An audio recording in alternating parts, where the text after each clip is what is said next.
Welcome to Wicked Problems. I'm Richard Delavan. The new UK government puts more shape on what to expect from British energy as well as other climate policies, but what's at stake? If democracies are failing to deliver because they're so focused on consensus, then that causes them to lose some of their moral authority in comparison to more authoritarian states. And that is a risk that I don't think we can really bear. Just look at how far we have come so far. 50% of our electricity now is from clean sources. Look at the growth that we have had in terms of economic activity, new businesses setting up, new jobs created in this sector. We're back at Wicked Problems after a few days that had us focus on some other things, like a random trip to A&E for 9 hours with my stepson. He's okay now, but just one of those things you don't imagine you'll need to worry about when you wake up in the morning. So this week we're bringing you some great episodes we've been working on for a while. Today, sticking with the UK, we've got Adam Bell, Director of Policy at Stonehaven UK, back on the show to talk about what we've learned so far about Great British Energy as that starts to get better defined. And because that definition is really centered on a steep ramp-up of renewables, core to that strategy to deliver structurally lower energy costs and the infrastructure investments that seem most probable to be prioritized at a time when the headlines are full of £22 billion of budget black holes, Trevor Hutchings, the new CEO of the Association of Renewable Energy and Clean Technologies, better known as the REA, joins us. If you come on over to wickedproblems.earth, you can sign up to get our newsletter and ad-free versions of this show straight to your inbox. And if you're enjoying these conversations, you can review us from whatever device you're listening to us on right now, and we'd appreciate it. Now, here's Adam Bell. Adam Bell, Director of Policy at Stonehaven, thanks so much for joining us again on Wicked Problems. It's quite all right. Happy to be back. Big day for the sector, obviously. We had some announcements this morning with you. We're back last on the program talking about, like, we were still wondering what GBE would be when it grew up. I suppose it's not quite grown up yet, but it has certainly been delivered in some form today. There's a chairman and everything, like all grown up, having mod cons. So can you maybe summarize for us, the news this morning? What did we learn that we didn't know last week when you were last on the show? So yes, it has been delivered. It is not yet an adult, but it's not simply a baby. We have a much better sense as to what it's going to be. And also we have some novel detail that we didn't have before. So we knew GBE was going to be an investment vehicle for public capital. We knew it would have a role in community energy. We knew it would take a role in developing projects. And that's been reconfirmed today. What is new is a partnership with the Crown Estate to help deliver some of the onshore and offshore infrastructure and some of the pre-development work around offshore wind development sites. That is new, and it represents a new form of capital, really, that GBE can access, in as much as the Crown Estate is going to be given powers to invest and raise finance, to do a number of novel functions. The Crown Estate itself is going to create a new division called Crown Estate Great British Energy. I think finding where one starts and the other end is going to be challenging. I'm pretty sure Ed's now realised that the Crown Estate is the source of additional capital to deliver on his objectives. I think how that relationship works out, how you coordinate between two very, very different bodies is going to be absolutely critical. We've also just learned the name of the chairman, of course, Jürgen, I'm not going to pronounce his surname, who is formerly of Siemens and has a strong track record in the sector. I think it's going to be really interesting to see how he approaches setting this up. I do worry that that's how Lloyd will respond to appointing a man with an obviously non-British name and going, I thought this was Great British Energy. But I'm sure those of us who are sensible can look past that. Well, I think as an Austrian, he's been here for such a long time and been such a fixture on the scene for those of us who are familiar with it. That, yeah, I think for anybody who's going to have a pop, I think there'll be 3 people who pop up to say, like, seriously, just pipe down, man, because this guy knows what he's talking about. I think it was a very strong hire. I mean, again, like I've been very impressed, as I think you have, with the quality of the bench that they're putting together in terms of actually managing some of the stuff. Real serious hitters, people in the industry take seriously, people who the media take seriously. So, more of that, please. But in terms of then, like, what's not been made clear yet? I mean, actually, maybe just let's drill down to the Crown Estate thing for a minute. So, what does that actually give them that didn't have before? Yes, source of potential, finance, some debt, raising abilities, etc. But also, Does it do anything for them on the planning side? Does it make things go more smoothly? Obviously, like one of the things that came up this morning in a couple of interviews was like, yeah, but the planning is really the thing about bringing these electrons onshore or from the near shore. Does this help with that with Crown Estate? So what the Crown Estate had been doing before this announcement, they were starting to preload some of the work around habitat regulation. So this is a part of the planning system that looks at the impact of a given project on biodiversity and ecosystems in a given area. This is very helpful because this is work that projects otherwise don't have to do themselves. What I expect this partnership is about expanding that model. How do you front load more bits of the planning process so you can get everything done even more quickly? We haven't had the details about exactly what it's going to involve. I bet it'll involve some of the habitats work. I bet it'll involve some of the more spatial work, saying exactly when cables are going to go, designing projects to a degree. And that will help reduce the initial capital outlay and front-end design for these projects, and therefore, in theory, speed them up. Right. You mentioned it on X. I mean, I think I got to start calling it that, I guess, but formerly Twitter, this morning about how, like this is actually, as you guys talked about in your 2030 paper, this facilitates speed in line with Danish-style tenders for offshore wind.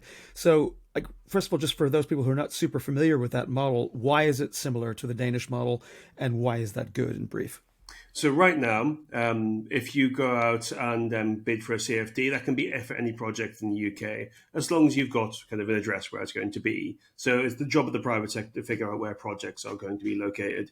In the Danish model, you don't have to get planning permission, you don't have to get a grid connection, you don't have to do any habitat regulation assessments or any similar assessments. It's all done for you. And you bid to deliver a project instead. I think given that you will need to deliver a lot of offshore wind, we'll need to short circuit as much of that process as possible. And what today's move does is it starts front loading a lot of that work across an awful lot of sites, which are going to be identified by the system operator, and therefore will help speed delivery. At least that is my assumption. Well, I suppose that we'll find out more. I guess that begs the question then, Adam, in terms of like what have we not learned yet? What are we still trying to watch for? I want to come to talking about like the big question, which you correctly identified in my view. But in terms of the details, where I think some people thought that this is like because of the Crown Estate, it was a bit of an easy win in the sense like this was something they had a lot of control over in terms of making an announcement to keep the momentum up. But what are the things that we didn't learn this morning that you're still very curious about the detail on? So what I want to look out for next is these sort of technologies that they're going to invest in. So there was some nod in the announcements to investing in emerging tech as well as existing technology like offshore wind. Where is government going to place bets and what do those bets look like? There's a bigger strategic question which today's announcement doesn't really cover off, which is Great British Energy intend to make any money during this parliament? Will they accept losing some cash on some bad investments, or do they expect it to be cash positive by the end? I think, along with the other question that you're going to come to, that is a critical question for the government. Is this going to be returning money to the taxpayer, or recycling capital into new projects, or do they expect to burn the capital that they already have as part of this work? I mean, you mentioned about the range of technologies. Yeah, the tried and tested, the offshore winds. I mean, his article, Ed Miliband's article today in The Guardian talks about, things, again, a range of other kind of both generation and technology stuff in hydrogen, which may be slightly come out in hives. Again, there might be tactical political considerations there. I don't know. But in the sense that what are the sort of, more risky technologies that you imagine that they might be considering funding at a different rate of return than the kind of infrastructure fund kind of rate of returns you'd expect, that from the kind of normal offshore wind type deployments that we're seeing already. So what they've indicated they've looked at before is floating offshore wind, which is already in the pipeline. There is going to be kind of a minima in the next auction round for a certain amount of floating, which will help drive the technology forward. I think that's a very, very sensible bet to make. Floating offshore wind opens up so much more of the North Sea to generation, and because you're not anchoring at the seabed and can just float out, in theory, it can be deployed more rapidly, which of course the government needs. They're also looking at tidal, so they have just said tidal, not said tidal stream or tidal barrage, being quite agnostic there. And I have been in the energy sector for a long time. I've seen lots of attempts to get tidal right. It is just a hard technology to do, and investment in it comes at risk. There'll also be some investment in, I'm guessing, hydrogen electrolysis. They haven't specified exactly whether it's electrolysis or another production route yet. I think that will be interesting. I'm looking towards the hydrogen allocation round this year to see where the costs have actually come down from last year. Last year's costs were £250 per megawatt hour, which is not a foundation for an industry. We will see how well we do this year. I think the other area where it's pretty likely they're going to be putting some cash in is probably small nuclear. Ed Miliband's talked about this a lot. He's talked about an SMR fleet, and he's looked at relaxing restrictions on nuclear licensing so that it can be built pretty much anywhere, but most specifically around industry. That's really kind of interesting industrial play, and I would be surprised if the first customer for the Rolls-Royce design is not Great British Energy. Well, that will be interesting to see where they go with that. My bank shot, kind of 4D chess move is like, do they actually rebuild the Thames Barrier and turn it into a tidal barrage as well as something that actually can be a flood barrier? That would be interesting. Yes, I mean, that's a massive engineering project by itself. I do wonder how much power it would generate. I would need to look at the real dimensions of the basin. The Bristol barrage was always quite tempting because it was such a large tidal basin, therefore an awful lot of water behind it. That was going quite far up. It would be, and the tides in the North Sea, I don't think are quite as robust as the ones coming out of the Atlantic, though that is possibly me half remembering something. Well, I suppose for me, what I'll be interested to see is whether that this kind of lateral thinking, creativity of figuring out, there's been a spate of reports recently and a high court case talking about whether adaptation measures are sufficient and whether or not there's sufficient, there's even government liability in not going far enough to protect, property, right to life, etc. The mayor of London put out or commissioned a report that came out just after the election talking about, the necessity for better resilience and adaptation measures in London across the piece. And several other reports came out about flood defenses. But anyway, maybe a topic we could talk about some other time. But finally, you put your finger on probably the most important question, the one that the Climate Change Committee put on the top of their list of the things that need to happen for this to be really saleable for, Joe voter or Sarah voter. And we talked about that last time. And it's great to see it's more part of the conversation now, but how long is it going to take for all this wonderful news that we've had about how solar is 90% cheaper and the cheapest new form of electricity ever, and offshore wind is just the cost curve is being crushed, and battery powered, battery storage. So how did Ed Miliband do this morning in terms of answering the question, when do consumers get this benefit? How's this going to happen? So he provided what I thought was a very robust and fact-based answer, which is that if you roll out these technologies at the scale we're talking about, then you will ensure that the UK is proof against gas price shocks, because it will be such a smaller part of our energy mix. That is absolutely right. Now, of course, whether that holds our bills down depends on your expectation of forward gas prices. He said this morning that this winter those prices are likely to be higher. I think it's reasonable to assume that over the next decade there will be another gas price crisis, because there's normally one per decade, so on average that's probably going to be right. And dodging that, as France to a large extent did during the last crisis, is a good thing for the economy. Whether we'll lower bills overall in kind of a normal gas price world, I think the only way the government could really achieve that is by moving some of the policy costs that older plan have placed upon bills often onto the taxpayer. I think there's a strong kind of prima facie argument for doing so. It reduces energy costs for everyone, especially business. And energy is a key input cost for business. If you want to go for growth, you want to hold down energy costs in any way in which you can, even if it is via a proxy taxpayer subsidy, which, quite frankly, given that income taxes and the kind of heavy lifters of our taxation system are progressive, and therefore place a greater burden on the better off, that feels a much fairer way of funding the transition than a flat charge on everyone who happens to use energy. Final question before we let you go. You guys published a report last week, kind of looking in the round after King's speech, kind of where you thought things were going. Any headlines out of that, other things that you're looking out for that'll help to our listeners to kind of keep abreast of how they should smartly read through the headlines and what they might be getting on the Today program? So I think the right thing for your listeners to be looking out for is the willingness the government has to take really tough decisions around planning above everything else. Because all the kind of activity today is for naught if you can't build things because you can't get those projects through the planning system. We proposed quite a robust approach to this by effectively saying if your project is in your plan for 2030, then it gets a development consent order. I think that will be politically very challenging. But at the same time, I think there's a really kind of interesting argument to be made around the extent to which, if democracies are failing to deliver because they're so focused on consensus, then that causes them to lose some of their moral authority in comparison to more authoritarian states. And that is a risk that I don't think we can really bear. I think, therefore, there's a really, really good argument for cutting through planning for 2030 for climate, but for overall prosperity and status of democracy as well. Well, we'll definitely put a link in the show notes to that report. Adam Bell, Director of Policy for Stonehaven UK, thank you so much for joining us again. We hope to have you back soon. Many thanks, Richard. We're going to take a quick break, and when we're back, my interview with Trevor Hutchings, the new CEO of the REA, on whether or not we're going to meet that target for clean power by 2030. Trevor Hutchings, new Chief Executive of the Renewable Energy Association.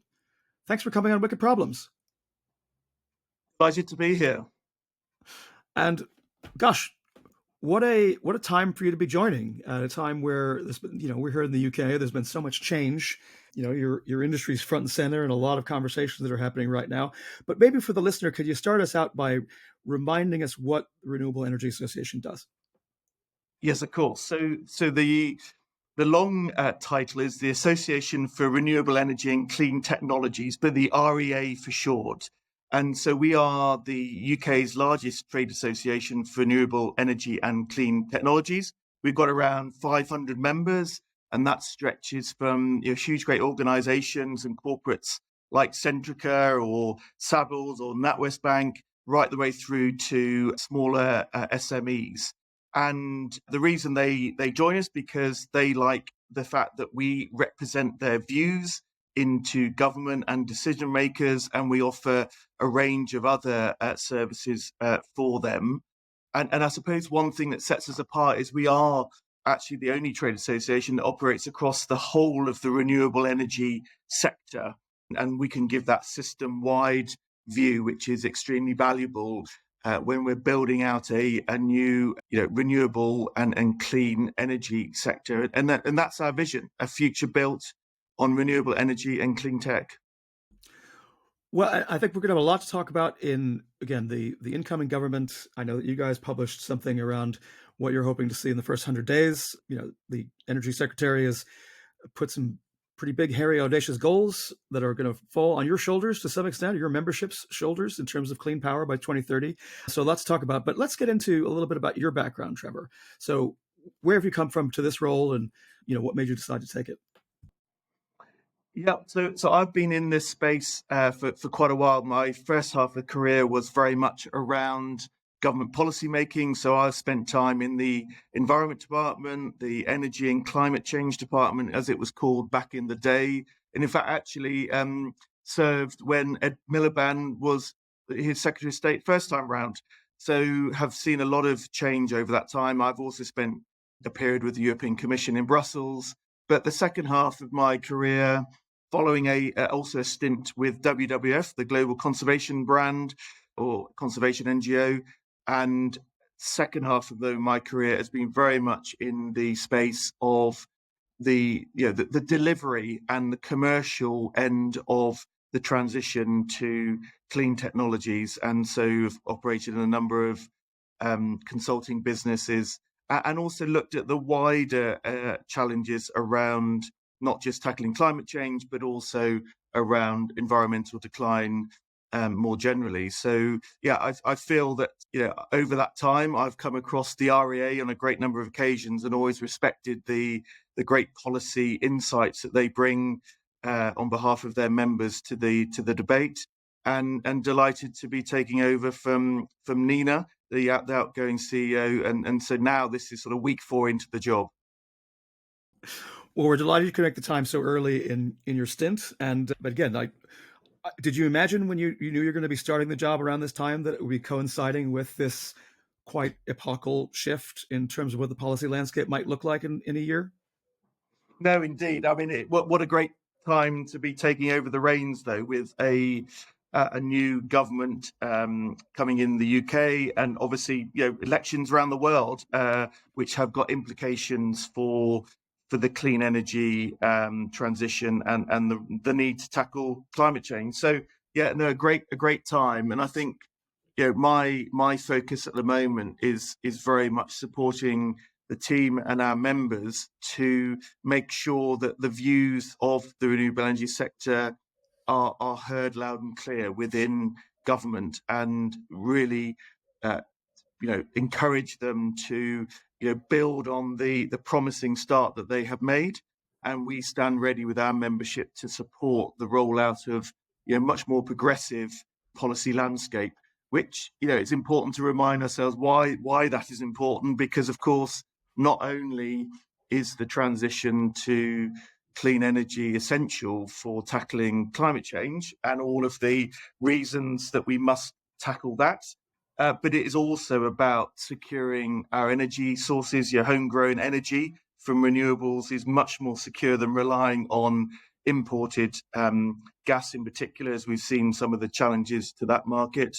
But it's also about growing clean jobs of the future and economic growth, international competitive. We're in a global race now for talent and investment into the clean tech space. So all of those things are why we should have a progressive policy landscape here. And as I say, I'm very encouraged by what the government has started with.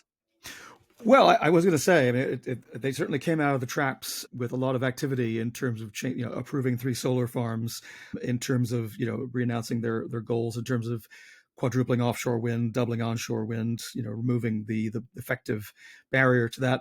But I suppose if I could take a step back for a second, I guess, Trevor, again, this might be a bit unfair after your 4th week in the job, but the good news about having a big tent of an organization like the one you're leading is that you have this diversity across, as you say, the entire renewables space, as well as people who you wouldn't necessarily think. You mentioned a couple of brands who might be under that tent.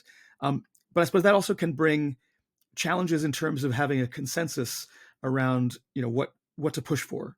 And I suppose we have a whole raft of opinions, some of which are about to become a lot more vociferous in the way that they're going to be expressed about the way planning reform is going to wind up getting done, and looking at kind of details on that stuff, and things like zonal pricing for electricity.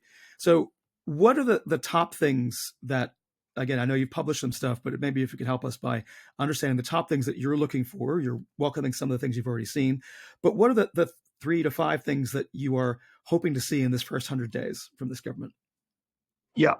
No, it's a pretty daunting task ahead, and as you say, there will be tensions as we move forward to decarbonising our energy system. The REA's top priorities, I think, first of all, is really restoring investor confidence in the transition to net zero, and just simply the government with a progressive agenda and progressive rhetoric does send really important signals, particular to the investment community, that there is a serious roadmap here, and a longevity in terms of policy direction. And I think that is hugely important. And as I say, I think they have got off to a very good start with that. But I think beyond that, we're going to get into some really knotty areas very quickly, like the electricity market reforms, which you alluded to. And I think that is an area where we've got to see the decoupling of clean energy pricing from that of fossil fuels. We need to tackle the issue of regional zonal pricing, as you mentioned, and a number of other things within that reform programme. And I think now there should be the appetite to really get on with that. But there's other obvious areas as well. I think skills probably doesn't get enough attention. And this is often about reskilling, perhaps traditional roles, jobs in the economy, whether that's the plumber that now needs to know about heat pumps and so on. So that skills area, I think, is a major bucket. I would also say the role of the consumer is also that perhaps needs more light shone on it as an issue and an area that government needs to focus on. And I say that because if one thinks about the progress that we have made in decarbonising our electricity supply, half of our electricity coming through the wires into homes today is now coming from renewable or other clean energy sources. That is a huge achievement, but has not involved the consumer really having to do much themselves. The last mile, the second half of this journey, the consumer homeowners are going to have to make some active decisions, aren't they, around heat pumps and insulation and EV charge points and many other things, solar panels, batteries potentially, smart controls, participating in flexibility markets. So there's a whole range of activities there that will sound very daunting, and both business have got to design business models that make it easy for the consumer to engage in this new world, and the government has got to have the regulatory and policy landscape there to support that. And actually, as they have done with smart meter rollouts, join it up and bring greater visibility and understanding for the consumer. So there's another big area. And finally, I know you don't want a long list, but the final thing I would say is this agenda is such a horizontal, cross-cutting issue for Whitehall departments. And we need to see not just Ed Miliband in Desnes, although, of course, he needs to be a driving force.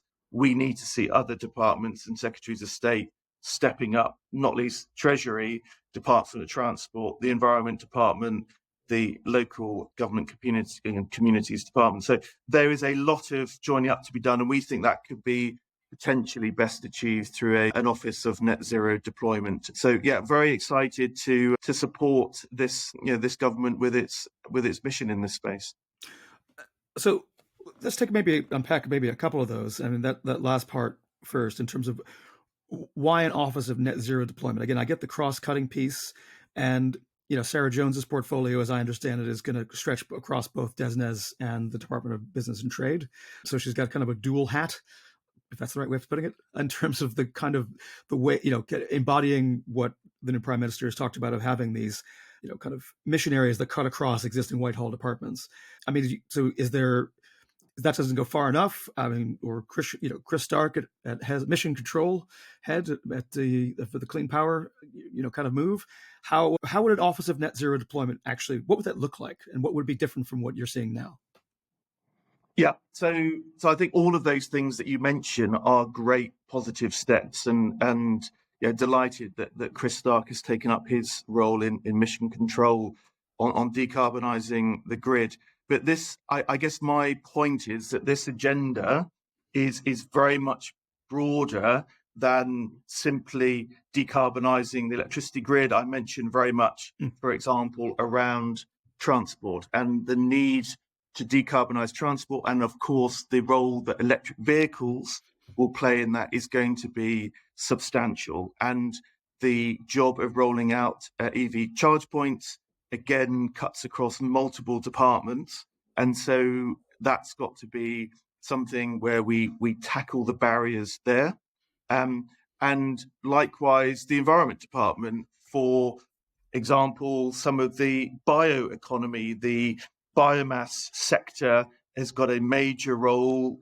Green gas, for example, has got a major role to play in decarbonising the economy. And so that's drawing in another department. So the point being that we need to see mechanisms through which the government is able to really join up this agenda. Not all of the levers sit within any single department, and therefore an office of net zero deployment would be able to do some of that. But I'm very interested to see how the mechanisms that the government has proposed so far can contribute to that. But that is, I think, one of the fundamental issues that we need to tackle. I think you mentioned heat pumps earlier in the conversation, and kind of how important that is. And I think I was talking to another guest before last, as some of this stuff was becoming clear right before the King's speech, and it occurs to me as I was talking to him that like Angela Rayner winds up having a hugely consequential portfolio because if you're going to build 1.5 million new housing units and you're going to retrofit a bunch of existing housing stock, and if I mean again I'm not sure what the stats are here, but like looking at some other markets, 4 out of every 5 kilowatt hours of charging an EV or a plug-in hybrid happens at home, which is fine if you're in a single family dwelling and you could get whatever you need to get for a fast charger to be put in your garage. But if you were living in an apartment block, that becomes a little tougher. So I guess it seems like to me that we're only at the beginning of that kind of a conversation. Are you encouraged that we're going to break through some of these kind of old cul-de-sacs of these arguments that we just never got off the starting blocks? People worrying about like public charging infrastructure, where in fact 80% of what's needed is actually going to be figuring out how do you make the grid infrastructure at a house or a new house, make that work seamlessly without stressing the grid. Is that also on your radar? Yeah, no, very much so. And I think we are only really scratching the surface on the rollout of electric vehicles and the supporting infrastructure. And of course, as we move more of our day-to-day activities onto electricity, so you also mentioned heat pumps, so moving from the gas boiler into heat pumps over time, that's going to put more and more load onto the energy grid. So we've got to have the infrastructure to support that, but we've also got to have the market mechanisms in order to ensure that we manage peak demand for electricity, and we can reward individuals and businesses for perhaps shifting their demand to a time of the day when others aren't using so much, or when more clean energy is produced at certain times of the day. So there's a whole system change that we're going through here, and I think EVs, heat pumps, the need to balance supply with demand, flexibility, the role that batteries will play in that. There's a number of things need to come together to make this work. And as I said, that's the point around multiple different departments needing to work together on these challenges. Right. And I guess the thing I like about these challenges is the fact that they are so cross-cutting, as you say, so horizontal. But the thing I think that I suppose for a lot of people might start to think it's daunting. So I guess it's, as you're having your discussions with your counterparts, in policy roles that you used to inhabit yourself, it'll be interesting to see where you come down to like what the critical path is in terms of like what are the 3 things that you absolutely need to nail first in order to be able to attack these longer term, bigger systemic issues of how all this stuff ties together. So if there was like one thing, if you had 10 minutes, with the PM sitting down with Ed Miliband, and you said like I've got 10 minutes, I can just say one thing that like do this above all else, what would it be? I'm gonna answer just your first point though around this being daunting, because I think that is a really important point that we need to get across, that yes, it might seem daunting, but just look at how far we have come so far. 50% of our electricity now is from clean sources. Look at the growth that we have had in terms of economic activity, new businesses setting up, new jobs created in this sector. Look at the position that the UK has enjoyed in the international market, where not that long ago we had more offshore wind deployed than pretty much the rest of the world put together. We have made tremendous progress, and there is no doubt that we can get to 100% or near 100% clean energy over the next couple of decades, which we must do if we're going to tackle climate change. But it's also about securing our energy supply. It's about reducing the cost of our energy, because what is clear now is that generating clean electricity from the likes of onshore wind and other technologies is far cheaper than building new fossil fuel plants. And those cost savings need to be transformed into what the consumer pays at their home energy bill. So this is all achievable, and it's an exciting future. It's a more secure future for our energy supply, for jobs of the future, for skills of the future, for tackling climate change. and our international standing and competitiveness. There's every reason to do this, and I think we should take heart, from the progress that we have made today. So that is a long answer to your question about what government needs to do now. And I think what government needs to do really is and Ed Miliband is to produce that cross-departmental plan and roadmap for where we go next. The last mile, if I like to say, the second half of this journey. How do we get there? The priority actions that the government's going to take and the industry can get behind, and pulling all of these things together. So the planning reforms, the tackling the grid constraints, dealing with the EVs, the heat pump rollout, the role of the consumer, all of these things, the electricity market reform, all of it needs to come together in a clear roadmap. And I'm excited to be working with Ed Miliband, his team, on pulling that together. And again, and that covers, I think, the government side, but on the industry side, I often think that it's one thing to say, we always need more investment, or like we all say. I mean, the Labor Manifesto, I think, points to the idea that wholesale electricity prices could be down 30-odd%, if I'm just going from memory, about like if they implement everything they say they're going to implement. As you say, figuring out, which is obviously not trivial, how to decouple retail electricity prices from the marginal price of whatever natural gas is selling for on the international market at a given time, if that's where your peaker plant has to come online to fill the gap. But I suppose if it was easy, it would be done by now. But what can industry be doing to help kind of get out of its own way? And I'm thinking about things like international alignment about standards. Do you have contacts with your opposite numbers in the EU, in the US, other places where there's opportunities to collaborate, where you can feed back to the major OEMs to say, like, we need to have fewer options in order to make these things more interoperable, to make things faster to deploy, to make them easily to scale. Are those the kind of things that are is that part of your day job? Oh, all of the above. Look, you've the role that the industry have got to play in this is really as they are, to demonstrate leadership, to bring innovation, new business models, and attract investment into what the technologies of the future.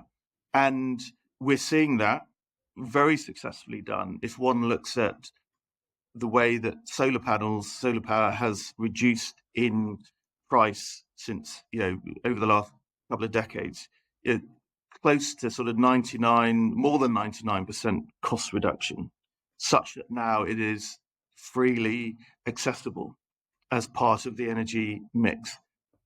Batteries have had a similar trajectory, and that's because industry has innovated, it is latched on new technologies, it is brought to market new developments in this area. And a lot of that is because they've seen the right signals from government.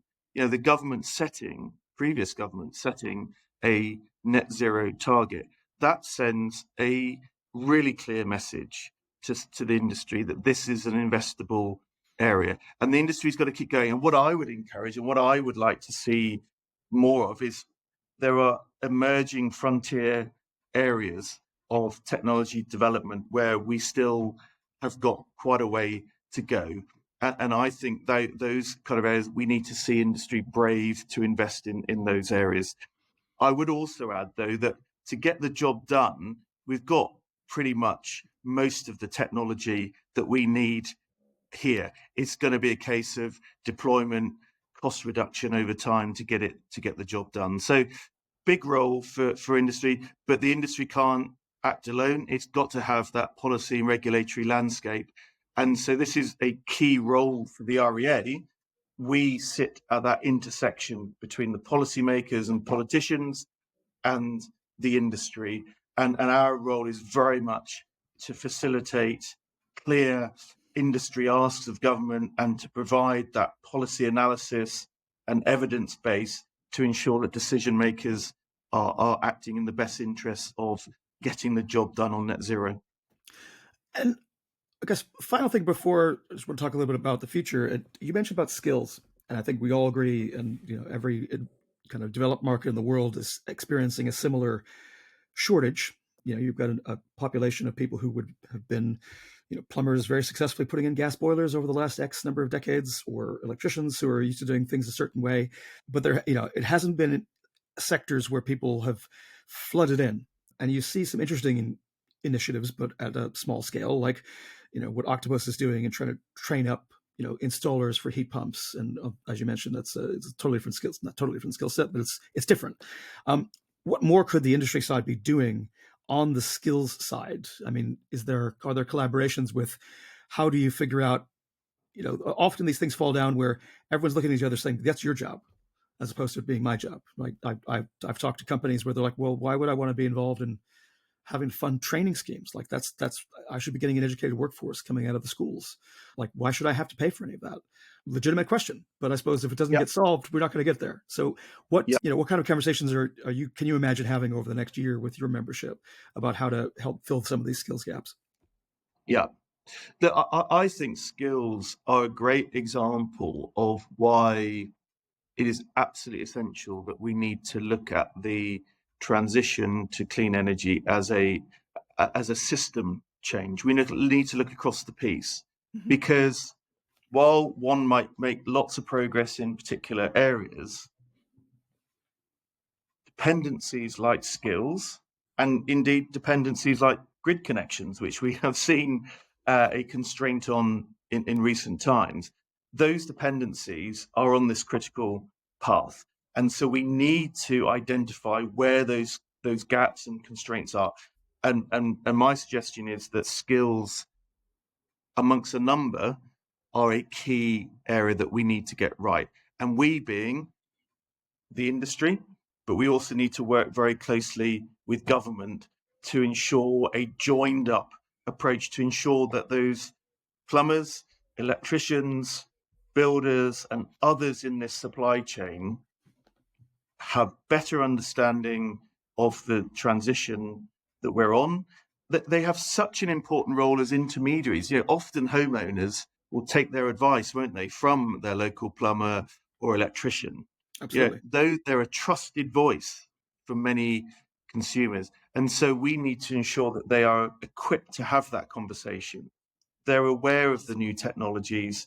And actually, one of the things that the REA does, it has a wholly owned subsidiary called the REAL, where we provide a number of schemes that support to safeguard consumers through consumer codes. So, for example, one such scheme is the Renewable Energy Consumer Code, where this is about ensuring standards of installers to ensure that they are equipped to have with the skills and the knowledge necessary to deliver a quality service to a homeowner having renewable energy technologies installed.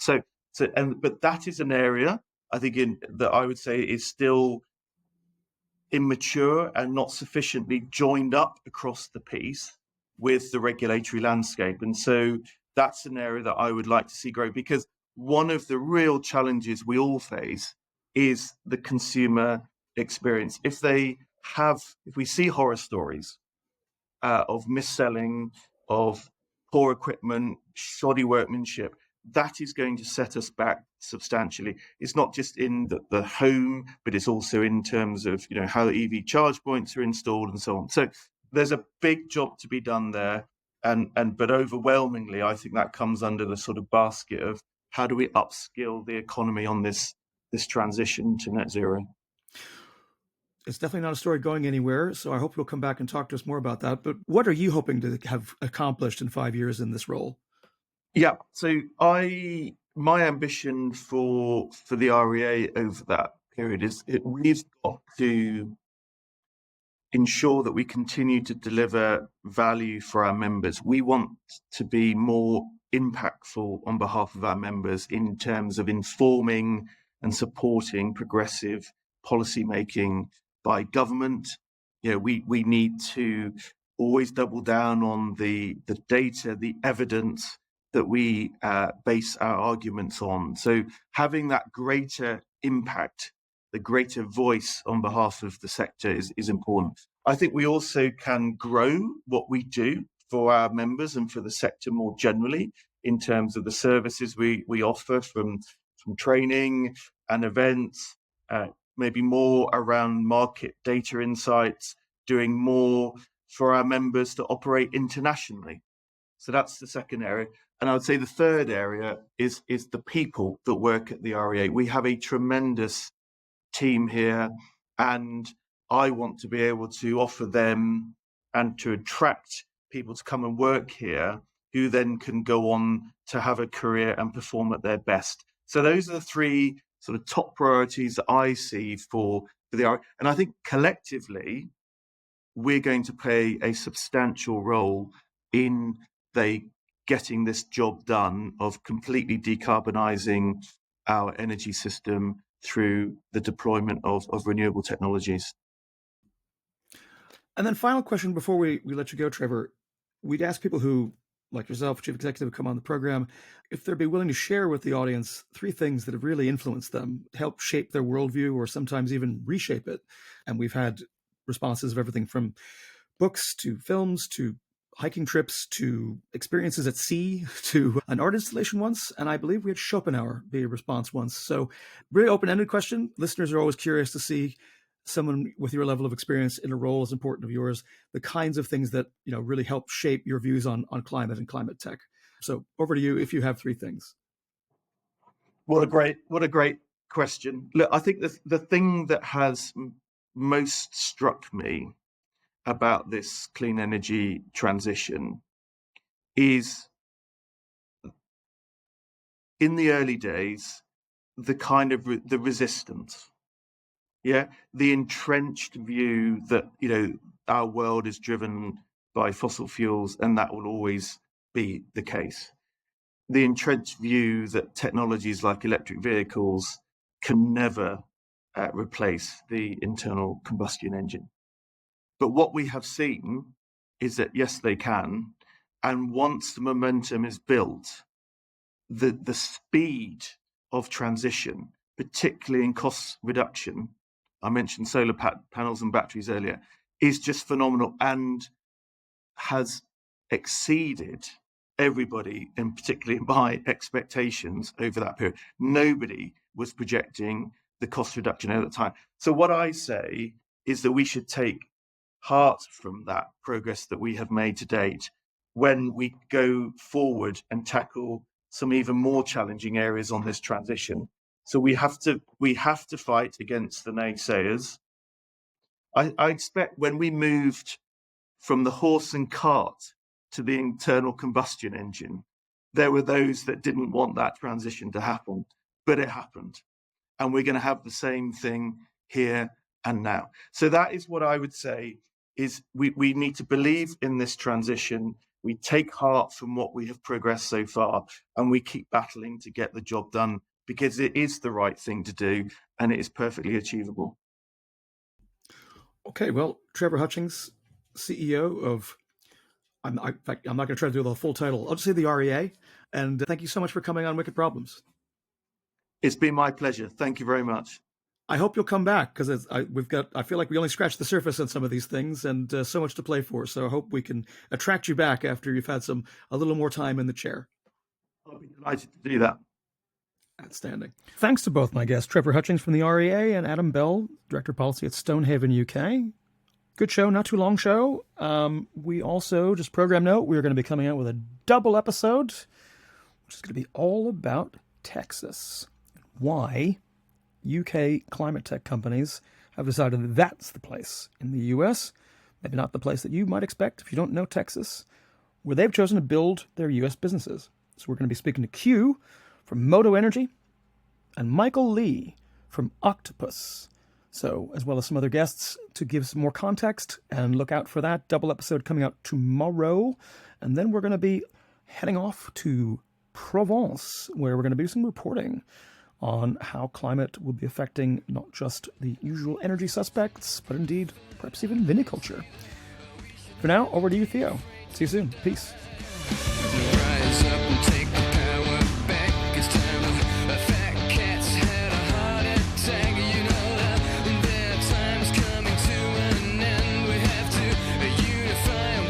Flag a If you enjoyed this conversation, please share it and leave us a rating and review on Apple Podcasts or Spotify. It helps others find the show. For an ad-free experience, consider becoming a paid subscriber at wickedproblems.earth.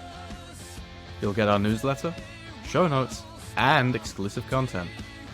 Wicked Problems explores the intersection of people, politics, technology, and capital, and whether it creates a future you'd want to live in. Wicked Problems is written and edited by Richard Delavan, with production assistance from me, Theodore Delavan. Special thanks to Sun Charmer for our phenomenal theme music. Thanks for listening.